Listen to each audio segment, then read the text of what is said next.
In today's video, we are going to show you how to watch Edpuzzle as a class, which is perfect for live teaching or showing videos in class time.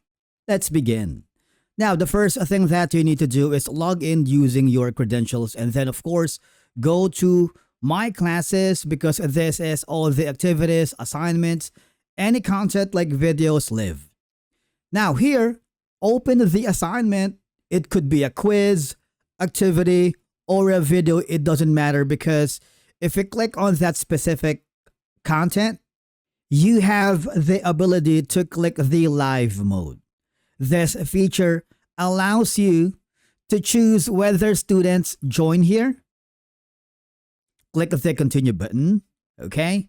And as you can see, while you are discussing the activity live, all I have to do is click the start button, okay? So you can choose whether you want students to pause, rewind, or skip, or answer the questions along the way. Click the continue button, and of course you can discuss right away.